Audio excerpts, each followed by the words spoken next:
Some claim the disciples were so embarrassed by their denial of Christ that Christianity was born from their guilty consciences.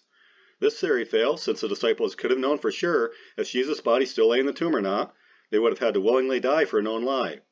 Guilt can be a strong motivator, but death is even mightier, as an individual becomes extremely honest in the face of death. The disciples' sense of guilt surely would have been overwhelmed by their fear of death, and at least some of them would have recanted and admitted the lie. Yet nowhere in the historical record do we find the mention of even one denial by the disciples.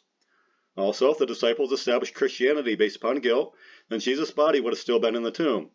This fact would have been highlighted by the Jewish religious leaders, and Christianity would have been forever crushed.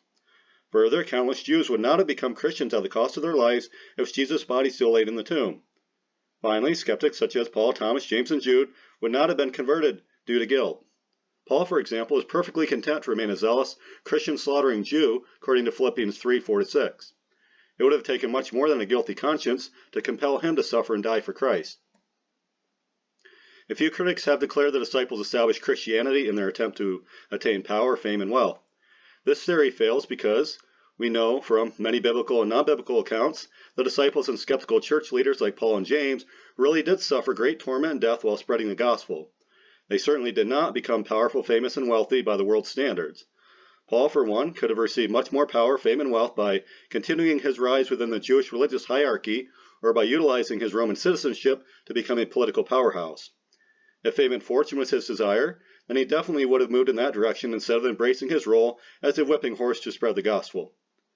Also, if Jesus' body still laid in the tomb, then the Jewish religious leaders would have gladly announced this fact to all the residents and visitors of Jerusalem in an effort to kill Christianity and preserve their own authority among the people. Yet we know from historical records even the ancient enemies of Christ admitted the empty tomb.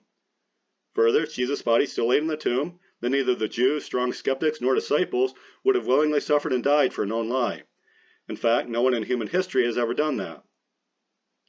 Finally, theorists who believe the disciples or someone else stole Jesus' body so they may delude the people into becoming Christians and feed their desire for power, fame, and wealth, must provide solid evidence to overcome the objections associated with these theories, so they are simply multiplying the improbability of their argument. Some skeptics claim the disciples were deluded men who incorrectly believed they had seen the risen Christ.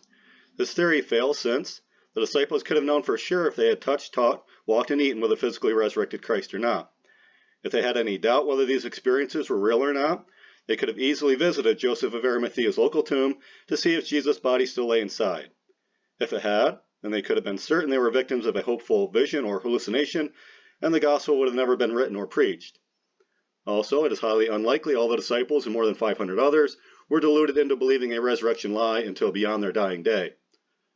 Further, the disciples were not the best candidates for general delusion, since they demonstrated a high view of critical thinking, mental alertness, and sound reasoning to determine the truth, as exemplified by Luke 1:1-4, Acts 17:11, the entire book of Romans, 1 Thessalonians 5:6 and 21, 1 Peter 5:8, and Matthew 22:37.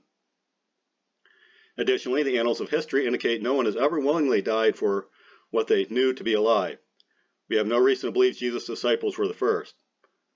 Also, if the disciples were really deluded, Jesus' body still would have laid in the tomb. This fact would have been joyfully exposed by the Jewish religious leaders, and their action would have destroyed Christianity. Further, countless Jews would not have given up their social position and suffered greatly if Jesus' body remained in the tomb. The false story being declared by a handful of deluded men would not have persuaded them to willingly offer the ultimate sacrifice of their lives. Finally, skeptics like Peter, Paul, Thomas, James, and Jude surely would not have been convinced by a miserable resurrection fabrication, especially when Jesus' dead body still laid in the tomb.